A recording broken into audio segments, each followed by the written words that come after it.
Mal pronóstico económico para 2023. ¿Qué hace México para enfrentarlo? Empecemos con esta jugada. Mira, para atrás de la barda. Ahí. ¿Y la jugada? Bueno, ahí está, mira.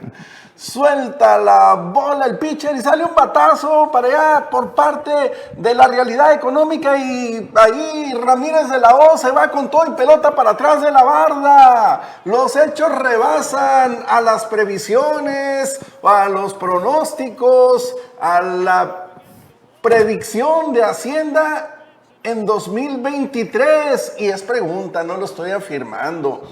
Pero hay elementos para considerar que para 2023 se van a poner las cosas complicadas, por lo menos por lo que ha dicho todos los organismos internacionales, las calificadoras, el Banco Mundial, etcétera. Mira, los procesos desde el punto de vista económico, nosotros cuando llevamos ahí el doctorado, pues tuvimos que estudiar macroeconomía y microeconomía, ¿no? Y todos esos fenómenos de macroeconomía y de microeconomía impactan directamente en el bolsillo del ciudadano y de un país, por supuesto. En este caso, nomás nos acordamos pues que dentro del mal manejo que se dio inicialmente a la crisis de COVID desde el punto de vista económico, dio como resultado una caída del 8.1%, ¿sí? Durante el año del año 2020. De menos 8.1%. Menos 8.1%. Sí. Entonces, al decir menos 8.1%, llega al cero, que el sexenio de Peña Nieto era 1.2, 2.3, o sea, y no pasaba de ahí y fuera muy criticado por López Obrador. Es como si trajeras ningún peso en la bolsa y te tuvieras que endeudar. Y el primer año, con el anuncio de lo del aeropuerto de Texcoco, se aplanó la economía. Sí. Y ya prácticamente no había crecimiento. Luego se vino el COVID, el 19, 20. Se cayó como anillo al dedo. Se cayó, ¿sí? a menos 8.1%. Esto quiere decir que, si bien es cierto que el 2021 se recuperó al 4.8%, y que hoy el pronóstico de este año creo que va a terminar en 1.8%. A ver, se recuperó a menos 4 puntos. O sea, la economía tuvo un crecimiento, en cierta manera, de 4.8. Una recuperación. Una recuperación. Si le restamos, debía 8, debe 4. Debe 4. Así. ¿Sí? Entonces quiere decir, si la proyección de crecimiento que tenemos para el fin del sexenio va a ser en cero crecimiento con relación a la toma de posesión del presidente actual. Se está pronosticando con malas bases, por cierto, señalado por los organismos internacionales, que va a ser del 3% la recuperación en 2023 y no hay bases, para poder afirmar tal cosa. No hay bases porque tienes que analizar los procesos internacionales. O sea, acuérdate que México, al final de cuentas, es parte de una cadena de producción, o sea, integrado en el proceso de un mundo globalizado, ¿no? ¿Sí? No es una economía protegida, es una economía que está globalizada.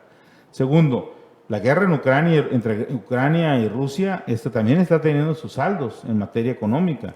Y el principal que le está afectando esta guerra en Ucrania y Rusia, ¿a quién es? Pues es Estados Unidos. Se rompió una cadena, pues, se rompió una cadena de suministros completo. Entonces, ¿qué pasa? Estados Unidos también está enfrentando ahorita una inflación probablemente la más alta también en los últimos 20 años. Que pues, ¿sí? Se pronostica para el próximo año una recesión severa en Estados Unidos, y si a ellos les da eso... No, a nosotros nos va a dar pulmonía, como decía. Sí, un resfriado de los gringos. Y entonces ahorita los factores positivos macros que le han ayudado a México, ¿cuál ser? Pues tiene todo lo que mandan nuestros paisanos. Las remesas. ¿sí? Las remesas que están influyendo pues para mantener la economía local, más otra situación que a lo mejor no lo dicen abiertamente, que pudiera ser también el dinero del narco, que sigue para apuntalar esa misma economía. ¿Eso puede ser incluido en las exportaciones? Porque efectivamente se destaca que las exportaciones del país han mantenido la paridad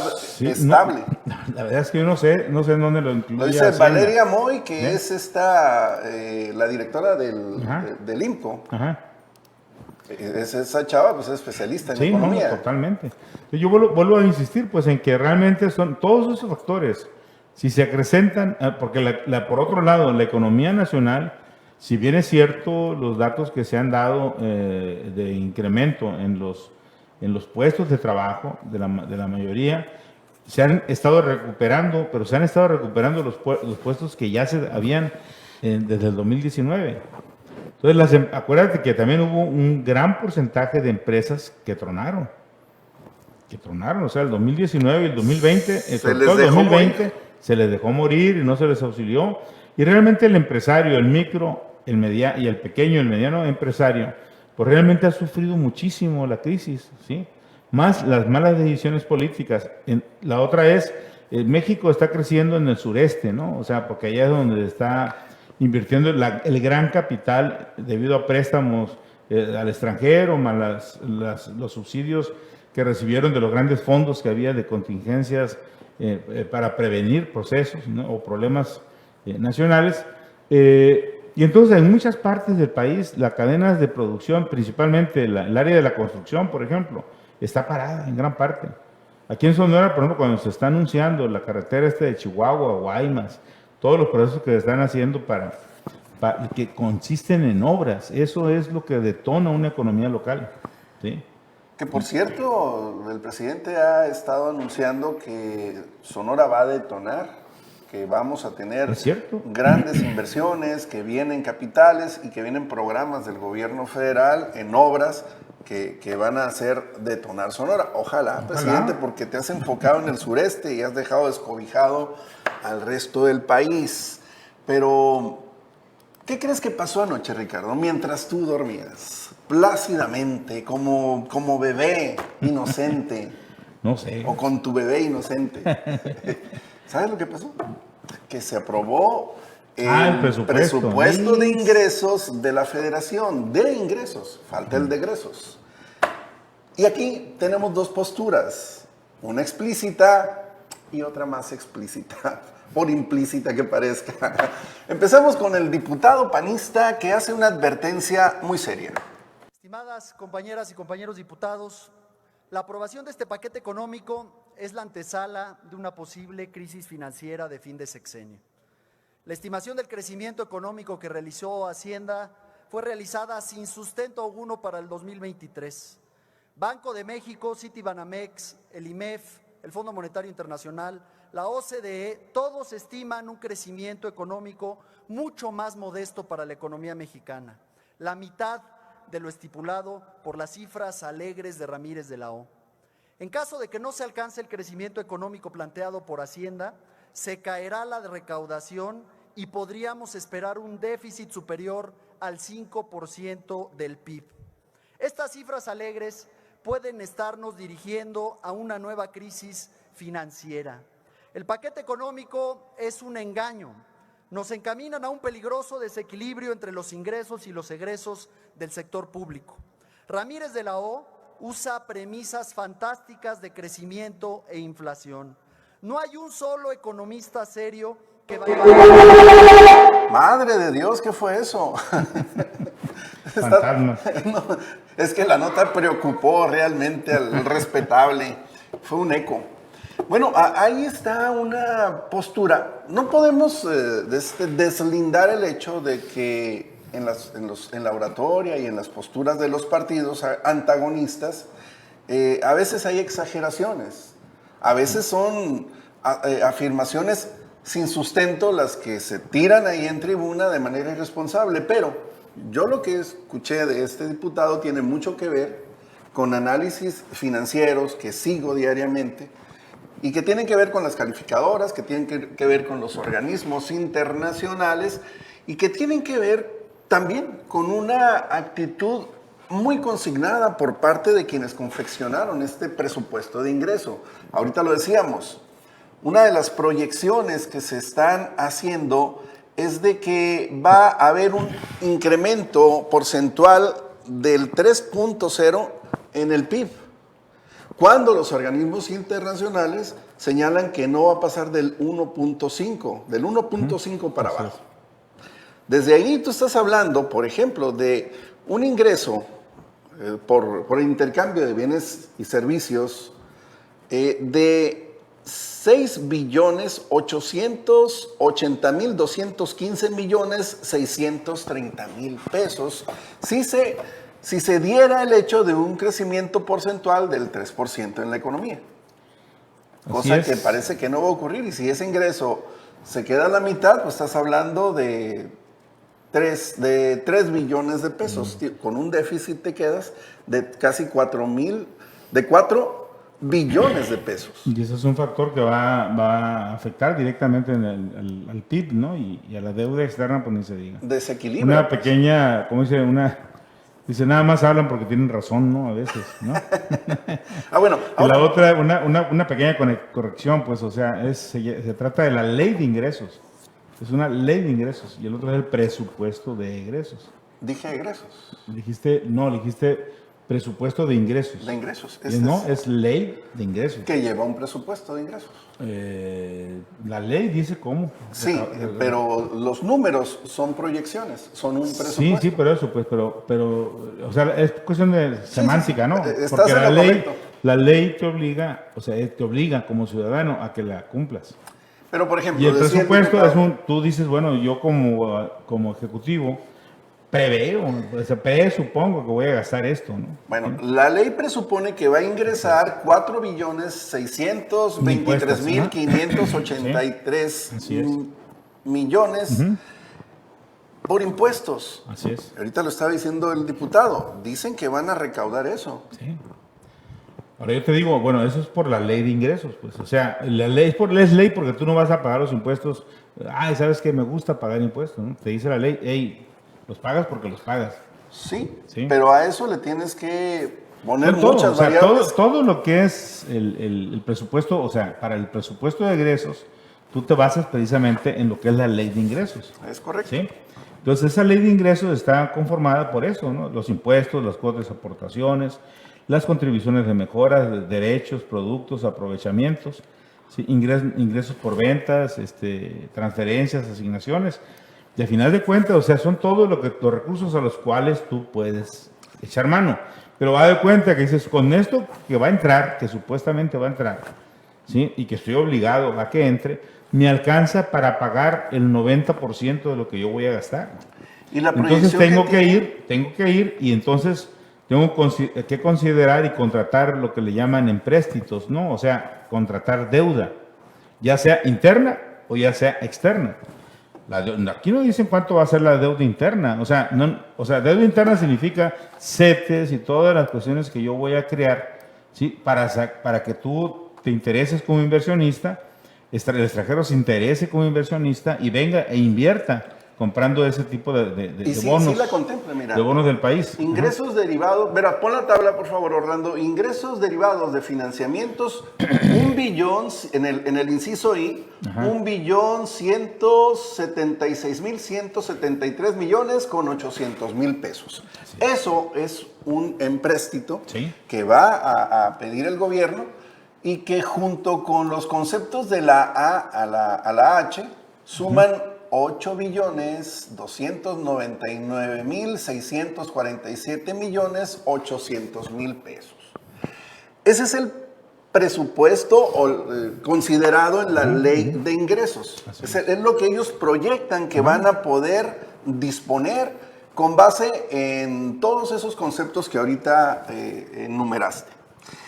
También en el caso de la explotación petrolífera, ellos están considerando un ingreso de casi 1 billón de pesos, 966.991.521.600 pesos, con un precio del barril de crudo de $68.7. ¿Qué quiere decir esto? Pues es una medida con la que se vende el petróleo a las refinerías extranjeras. Así es. Luego, se espera una recaudación federal participable por un monto de 4 billones y medio casi. Un crecimiento puntual del Producto Interno Bruto, lo decíamos ahorita, del 3.0%, que casi importa 7 billones de pesos. ¿A dónde va ese dinero, Ricardo? ¿Al servicio de la deuda? Así es. El otro dinero de Pemex, pues va a la operación de Pemex y a la deuda que tiene Pemex que no le alcanza para pagarlo. O sea, son ingresos que se generan, pero que no llegan. Y esa parte de la deuda es deuda que genera el municipio, el estado y la federación, ¿sí? Y son deudas, o sea, es como si me estuviera financiando con mi tarjeta de crédito, pues, o sea, no es que tenga el dinero, es un dinero que estoy tomando en este caso a lo mejor no sé, para los programas que tienen de asistencia social, pero es un dinero que al final de cuentas yo voy a terminar pagándolo, ¿no? Y si no lo pago, estoy pagando intereses, y si me retraso en el pago, me van a cobrar más intereses de lo que debía. Y luego etcétera. tienes que pedir prestado o refinanciamientos de deuda para se hacen mayor plazo. refinanciamientos. Entonces, ¿qué pasa? Sigue Ahí donde, ahorcado. cuando se habla que estamos endeudando a la próxima generación, es cierto. Sí, porque al final de cuentas, algunas de las deudas que tienen los municipios o el Estado o el país son deudas que van a 20 o a 30 o hasta 40 años, ¿no? Entonces, eso es pesado para un Estado, ¿no? Para la carga fiscal de un municipio. ¿Y qué dicen ¿sí? los gobernantes? Pues el que Por venga ejemplo, lo resuelve. Por ejemplo, yo te estoy comentando de nuestro gobernador, por ejemplo, el año pasado, cuando terminó su informe, pues qué bueno que tomó una decisión de no endeudar y tampoco no crecer, pero no endeudar más. Empezó pagando lo que se debía. Y eso creo que fue una decisión Hizo un muy préstamo dolorosa. de 2,000 millones de pesos. Sí, pero gran parte de ese gasto que se hizo fue el no crecimiento, pero destinando para el pago también de lo que Para se debía, financiar ¿no? el gobierno. Porque Entonces, si no, ¿cómo, pues? ahorita, por ejemplo, yo creo que las finanzas del Estado en teoría deben estar más sanas que antes. Deben estar. Deben Pero bueno, estar. tendremos que ver esos números también y ya viene el presupuesto local que se va a derivar Así es. del presupuesto federal. Oye, y otro dato interesante es que Hacienda está previendo un deslizamiento del tipo de cambio de 60 centavos, cuando los analistas financieros están previendo la posibilidad de un deslizamiento crash. de 4 pesos, Sí, de un crash. 24 pesos Así es. por dólar. Esperemos que tenga razón Hacienda, esperemos, pero Esperemos. cuando tú ves cómo se toman las decisiones en la Cámara de Diputados, donde quienes están ahí no representan partidos en teoría, representan a la ciudadanía, representan al mexicano. Pero anoche, muy estilo de aquella vez que nos aumentaron el IVA del 10 al 16%, con aquella Roque señal tan famosa, hubo también por el lado de integrantes del partido oficialista una celebración muy parecida y singular, pero escuchemos lo que tienen que decir. ¡Ganando como siempre!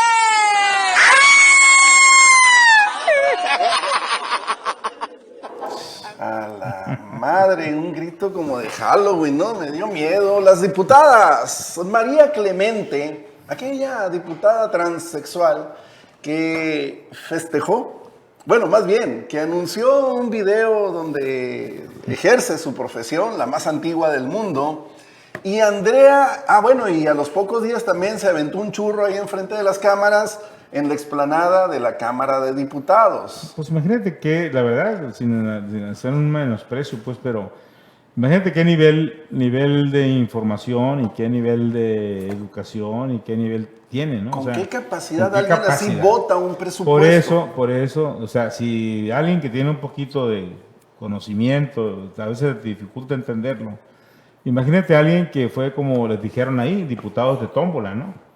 O sea, son diputados de tómbola, o sea, sí es cierto, Sí, es pueblo que está representado a través de una diputación, pero que pues lamentablemente no tiene la capacidad para analizar. Y fueron seleccionados así por algo, para que hicieran lo que están haciendo, que obedezcan ciegamente. No es fortuito. No tienen la capacidad, muchos de ellos, para poder tomar una determinación que empeña el futuro de los mexicanos, que administra los recursos con los que el gobierno debe operar a todo aquello a lo que tenemos derecho, los ciudadanos, porque nosotros, en teoría, pagamos esos impuestos. Acuérdate que es preferible la lealtad a la capacidad. Totalmente, y por eso Y vemos ahí cosas está así demostrado. entre Claro. María Clemente y Andrea Chávez. Andrea Chávez es una diputada por Chihuahua. Si tú te fijaste cuando pegan el grito que alguien les dice, ¿a quién le ganamos? Al PAN. Dijo, no señora, no le ganaron al PAN. Nos pusieron un madrazo en la jeta a los ciudadanos si este presupuesto que ustedes aprobaron lo hicieron así como se ven en el video, irresponsables. Y pensando en cuestiones partidistas y no en que están tomando una decisión trascendental para la ciudadanía. No tienen disculpa. Pues que lamentablemente así es, pues, o sea, mientras que estos personajes no estén concientizados 100% de cuál es su verdadera obligación o cuál es su verdadera representación que tienen ahí y el impacto de las decisiones que ellos tomen, pues nuestro país no es de ahora, siempre ha sido lo mismo. Siempre hemos tenido diputados que de veras no rebuznan porque no se saben, no tienen se han aprendido el tono. No tienen capacidad no para rebuznar, pues, pero eso ha sido siempre, ¿sí? Entonces sí que es lamentable que muchas veces los partidos privilegien esto, o sea, la popularidad sobre la capacidad que puede tener un legislador. O sea, el legislador todavía es hora que en los mismos partidos no lo entienden, que es para legislar. Vete más es decir, allá. hacer leyes. El problema es sistémico. ¿Por qué?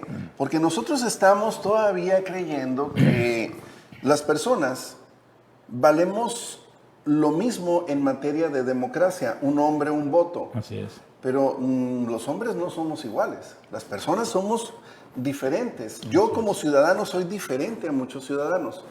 Mi voto, si yo soy el tipo más irresponsable del mundo, ignorante porque no tengo acceso a la educación o porque no me interesan los temas del país, ¿cómo va a valer mi voto lo mismo que alguien que toma decisiones de manera consciente? Segundo, cualquiera puede ser diputado, no importa si es analfabeta, no importa si no tiene preparación académica, no importa si no entiende los temas, que ahí se dirimen y que tienen que ver con tu realidad como ciudadano. A la hora de las votaciones, todos valen igual. Así es. Y creo que este es un ejemplo claro del por qué no debe ser así. Así es. Para que tú seas diputado tienes que ser apto. Segundo, el concepto bajo el cual se toman estas decisiones son de bancada y de grupo. Se tiene que sancionar ese tipo de decisiones para que el diputado tenga voluntad propia más allá de su agenda partidista. Y con independencia de criterio, como lo establece la teoría de separación de poderes, y no con esta marramachada donde todos esos cantan, es un honor estar con el Señor. Sí. ¿Qué es eso? Esto es un remedo de democracia. Pues definitivamente, nomás hablas porque tienes razón, ¿no? O sea, la realidad es que es lamentable, pues, a donde hemos llegado. Mira, es una democracia que nos sale demasiado cara. Te voy a decir por qué. Porque a cada uno... Y costosa. Por eso, a cada uno de esos personajes... Cara en dinero y costosa en los efectos de las decisiones. Para ser diputado, tiene que contratar a 5, 10 expertos. ¿Sí? Expertos que más o menos les pueden asesorar para qué es lo que van a decir y cómo lo van a decir. Lamentablemente, te digo, por eso nos sale muy cara la democracia. O sea, el hecho de que todos tengamos una igualdad ante la ley es cierto, pero hay que entender de que ellos van a ejercer un poder igual que los presidentes municipales, igual que los gobernadores o gobernadoras. Pues en un momento dado, todas estas gentes tienen la gran capacidad que unos son líderes de la comunidad y que tienen que, en un momento dado, tener capacidad para la toma de decisiones, ¿sí? O sea, si una persona nada más llega porque es simpático o porque es popular o porque está carita, ¿sí? Pues ya hemos visto resultados de esas gentes, ¿sí? Ambos, fíjate, muy cercanos los dos ejemplos, el carita y el popular, son de lo más caro y costoso que nos está saliendo a la fecha. Sí. Bueno, pues vamos a esperar la ley de egresos, es decir, ahorita nos están diciendo... El presupuesto de egresos. Lo que esperan disponer, recaudar. Ahora vamos a ver para dónde va ese dinero en la próxima entrega de la ley de egresos. ¿Tú crees que en el Senado esta ley de ingresos o presupuesto de ingresos va a ser aprobada? Mira, lamentablemente, al final de ¿Tendrán cuentas, la mayoría? mira, es que aquí, cuando esto ha ocurrido, es el momento en que los diputados y los senadores, aquí lo que llama la atención es que haya pasado sin tocar baranda, ¿sí? ¿Sí? ¿Qué significa esto? Que no le cambiaron ni una no cifra. le cambiaron ni una cifra. Y generalmente antes la ley de ingresos pasaba y el presupuesto de egresos pasaban para primero ver cómo voy a negociar lo que a mí me conviene como partido y lo que a mí me conviene como diputado. ¿Me explico? O sea, privilegiaban los intereses en lo particular. No sé si en este caso, ya en el Ya ni presupuesto, no sé, te digo, a lo mejor el presupuesto de egreso a lo mejor ya lo negociaron en lo oscurito, pues, ¿sí? Para eso son las comisiones. Así es. Entonces ya están acordados y por eso cuando llega a la votación de la Cámara de Diputados para su aprobación y después para el Senado, pues ya, o sea, ya hubo un trabajo político para acordar en qué se va a gastar y quién lo va a gastar y cuándo lo van a gastar, ¿no?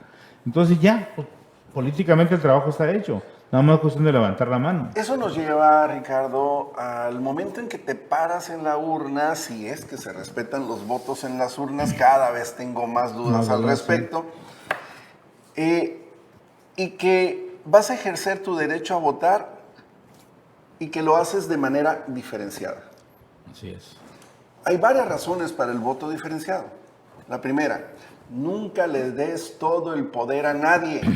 A nadie, ni en tu familia, ni en tu trabajo, ni con tus vecinos. Nunca le des todo el poder a nadie porque se vuelve loco. Si un partido político o un presidente tiene el poder absoluto, pues se vuelve en un déspota, se convierte en un reyesuelo que toma malas decisiones porque tiene todo el poder. Así es.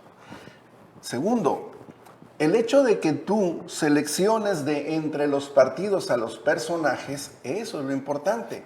Veo muy remoto el caso en el que tú te pares frente a una boleta electoral y tengas en el mismo partido a las mejores personas para el cargo.